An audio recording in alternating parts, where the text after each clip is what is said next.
Hello बच्चों, कैसे हो आप लोग। आशा करते हैं आप लोग बहुत अच्छे होंगे। डियर स्टूडेंट्स, आज के इस वीडियो में हम क्लास 11 एनसीईआरटी मैथ्स का जो चैप्टर हम लोग पढ़ रहे हैं त्रिकोणमितीय फलन, उसका नेक्स्ट टॉपिक बच्चों हम लोग आज डिस्कस करने वाले हैं। देखो, जब हमने इस चैप्टर को स्टार्ट किया था ट्रिग्नोमेट्री, तभी हमने आपके साथ डिस्कस किया था डियर स्टूडेंट्स कि क्लास 11th और 12th मिला करके मीन्स इंटरमीडिएट में आपको ट्रिग्नोमेट्री के टोटल 5 चैप्टर्स पढ़ने हैं। ठीक है, 5 चैप्टर्स आपको पढ़ने हैं, ऐसे हमने आपके साथ डिस्कस किया था।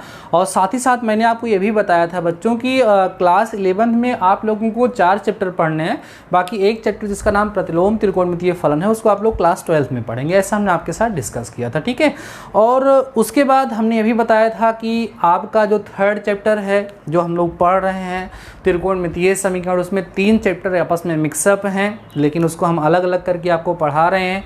जैसे पहला चैप्टर जो मैंने आपको पढ़ाया बच्चों, उसका नाम था कोणों का मापन। हमने अलग से उसको एक्सप्लेन किया और उसको काफ़ी डिटेल में आपको समझाया। वैसे ही त्रिकोणमितीय फलन हम लोग डिस्कस कर रहे थे, उसको भी काफ़ी डिटेल में हमने डिस्कस किया। अब इसका नेक्स्ट एंड लास्ट टॉपिक जो हम लोग पढ़ने वाले हैं बच्चों, next last and most important topic, जिसका नाम है त्रिकोणमितीय समीकरण। तो आज के इस वीडियो में हम मेनली ये समझने का प्रयास करेंगे कि त्रिकोणमितीय समीकरण होते क्या हैं। ठीक है, आज का हमारा मेन कंसेप्ट यही होगा कि हम ये जानेंगे कि त्रिकोणमितीय समीकरण क्या होता है और इसके हल क्या होते हैं, उसको हम लोग किस तरीके से फाइंड कर सकते हैं। वो सारी की सारी चीज़ें हम आज के इस वीडियो में डिस्कस करने वाले हैं। सो ये वीडियो बहुत ही ज़्यादा आपके लिए इम्पॉर्टेंट होने वाला है। लेकिन बच्चों, एक बात आपको बता दें कि अगर आप चाहते हैं कि ये जो एक्सरसाइज है ये आपको कंप्लीट तरीके से समझ में आ जाए, सब कुछ आप अच्छे से समझ लें, तो उसके लिए सबसे ज़्यादा ज़रूरी ये है कि अभी तक जो कुछ भी हमने आपको पढ़ाया, जितनी भी सर्व समीकरणाएँ हमने आपको पढ़ाई हैं,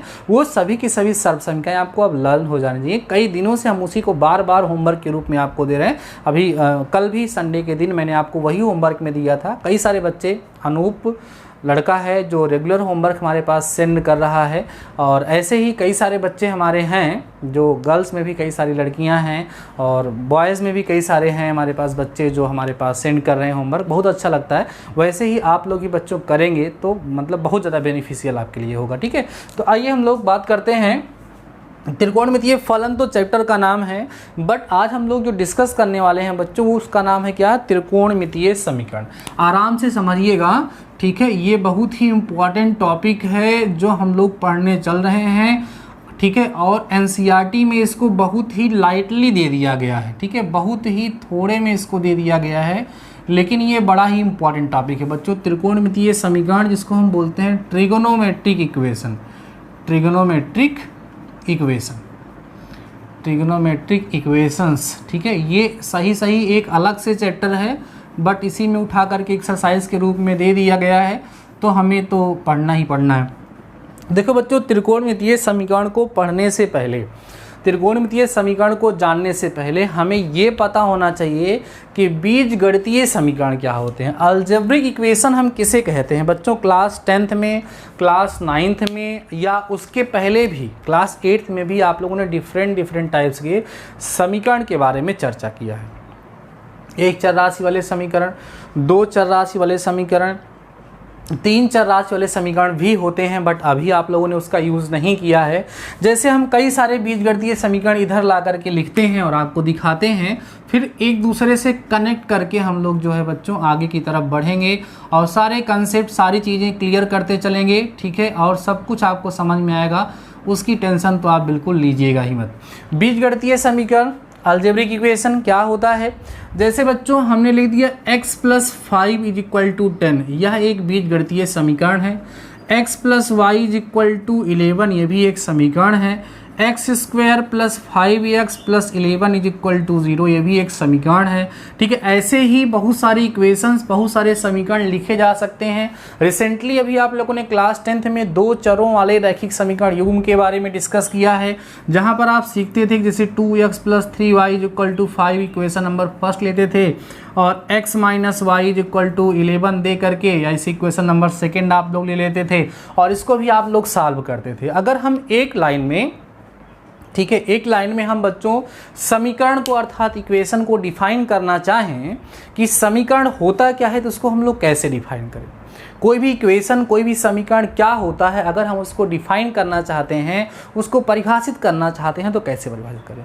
तो मैं अपने अकॉर्डिंग जो डेफिनेशन बच्चों को बताता हूँ वो आप लोग सुनिए। मैं ये बोलता हूँ कि चर एवं अचर राशियों का द्विपक्षीय संयोजन, चर राशियां हों और अचर राशियां हों, उनका टू साइडेड जो कॉम्बिनेशन होता है, उनका जो संयोजन होता है, उसी को समीकरण कहा जाता है बच्चों, उसी को इक्वेशन कहा जाता है। जैसे ये देखिए आपके पास एक समीकरण है, ठीक है, वो तो अलग की बात है कि बाद में हमने अलग अलग समीकरण की पहचान अलग अलग बेसिस पे की, उनके घात पर आधार पर, उनमें उपस्थित चर राशियों के आधार पर। घात एक है तो वो रैखिक समीकरण होगा, मतलब वगैरह वगैरह, वो सब चीज़ें बाद की बात हैं। कुल मिला के समीकरण का मतलब क्या होगा बच्चों, चर एवं अचर राशियों के बीच का द्विपक्षीय संयोजन एक समीकरण कहलाता है।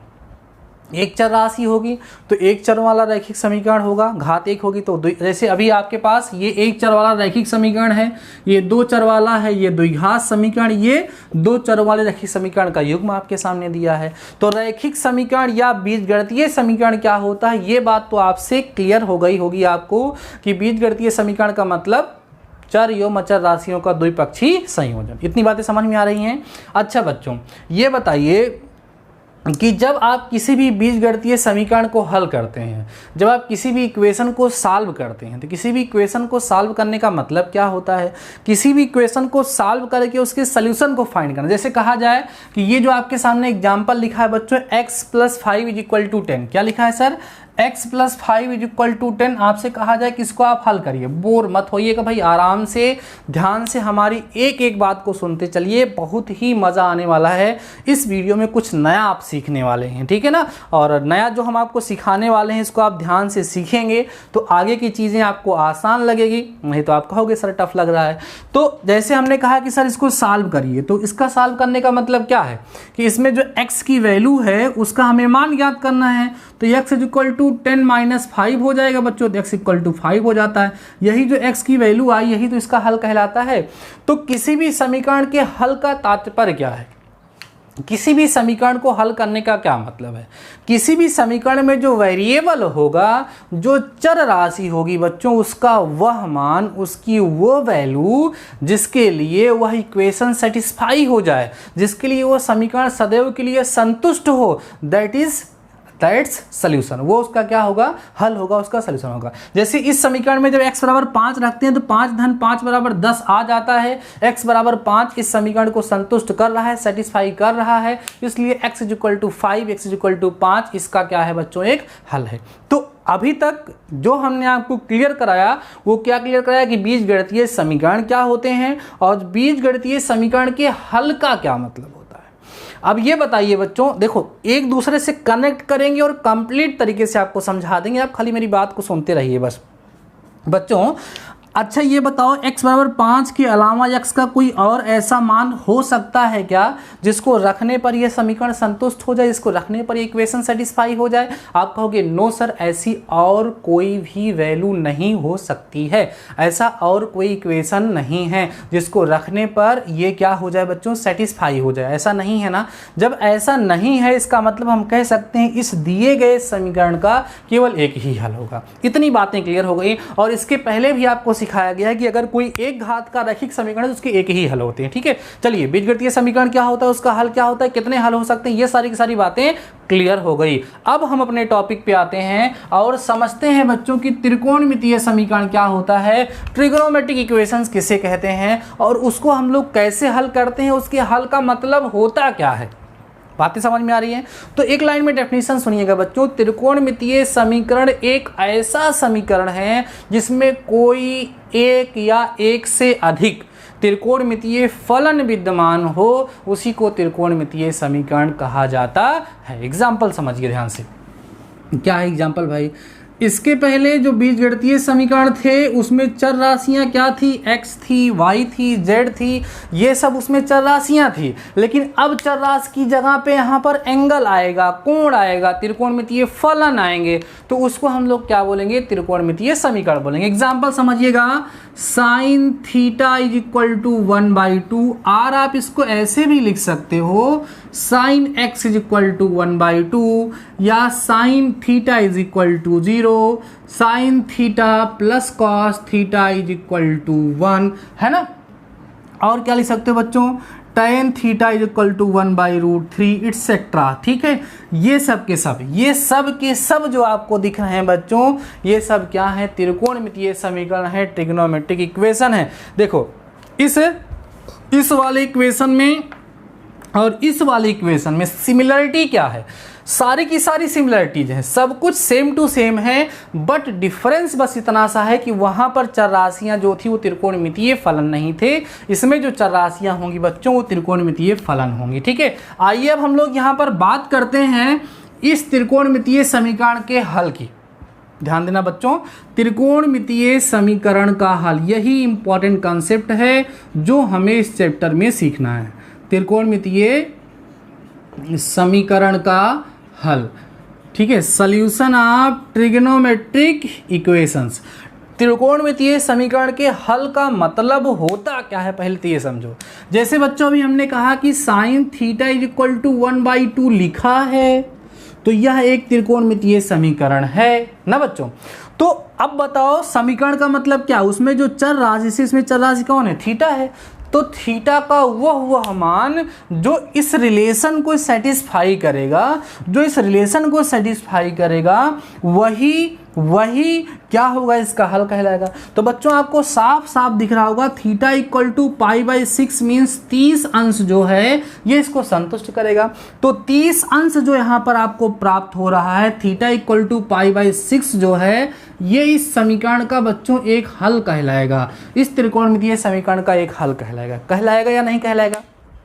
लेकिन जब चैप्टर हम स्टार्ट कर रहे थे, स्टार्टिंग में ही हमने आपके साथ डिस्कस किया था कि बच्चों त्रिकोणमितीय फलन जो होते हैं उनको आवर्ती फलन कहा जाता है। वो बार बार अपने ही मान को दोहराते हैं, बार बार अपनी ही वैल्यू को रिपीट करते हैं। जैसे साइन और कितने का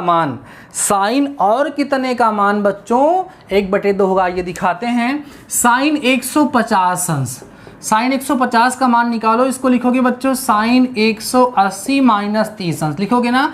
तो sine 180 minus theta sine theta, तो साइन 30 अंश आ गया ना। तो 30 अंश आ गया, इसका भी मान कितना होता है, 1/2 होता है। इसका मतलब ये है कि यहाँ पर जो थीटा बराबर 30 अंश निकाले थे, थीटा बराबर 150 अंश भी हम लिख सकते हैं। और थीटा बराबर 390 का भी मान निकाल करके देखो, उसका भी मान 1/2 ही आएगा। चेक करते हैं, जैसे हम लिखेंगे साइन 390 डिग्री, तो क्या होगा बच्चों, साइन 360 प्लस थीटा किस क्वाड्रेंट में गया, फर्स्ट में +30 करोगे ना, तो 360 प्लस थीटा किस क्वाड्रेंट में चला गया, सर पहले में चला गया। और पहले में साइन कैसा होगा, पॉजिटिव, तो साइन 30 डिग्री आएगा, इसकी वैल्यू कितनी हो जाएगी, 1/2। इसका मतलब थीटा इक्वल टू 390 भी इसका एक सोल्यूशन है। बच्चों अभी अभी हमने आपके साथ डिस्कस किया कि जो हमारे बीजगणितीय समीकरण होते हैं, जो हमारे अलजेब्रिक इक्वेशंस होते हैं, डियर स्टूडेंट्स, उनके सोल्यूशन फिक्स होते हैं। अगर वह एक हमारा रैखिक समीकरण है, अगर वो हमारा एक लीनियर इक्वेशन है, तो एक ही हल होंगे। द्विघात समीकरण उसके 2 हल होंगे, त्रिघात है तो 3 हल होंगे। लेकिन त्रिकोणमितीय समीकरण में ऐसा नहीं होता है, क्योंकि अभी यहाँ इसी एग्जांपल मैंने आपको दिखाया कि थीटा के ऐसे बहुत सारे मान हैं, यही 3 ही नहीं जो हमने आपको दिखाया। क्योंकि आपको याद होगा साइन का ग्राफ बच्चों ऐसे चलता है वो बार बार, और साइन का मान -1 से +1 तक होता है। मैंने आपको वहां पर दिखाया था, मैंने आपको बताया था, तो वहां पर मैंने दिखाया था आपको।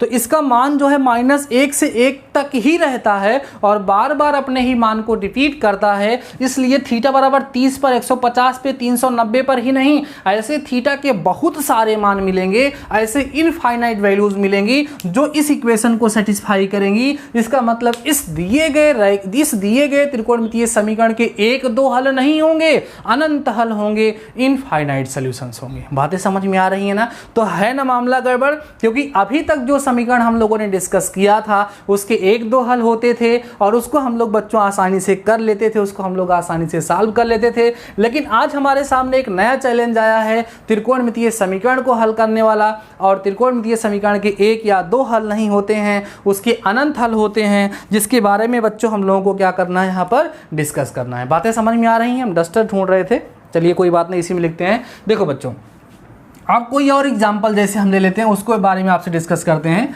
जैसे बच्चों हमने ले लिया sine theta is equal to 0, तो थीटा कहाँ कहाँ पर किस किस एंगल के लिए इसकी वैल्यू 0 थी, आपको मैंने बताया था 0 पर इसका मान 0 होगा, पाई पे इसका मान 0 होगा, 2 पाई पर, 3 पाई पर, 4 पाई पर, 6 पाई पर, 7 पाई पर ना, 8 पाई, 9 पाई, 10 पाई, इन सभी पर इस साइन का मान क्या होगा बच्चों, 0 होगा।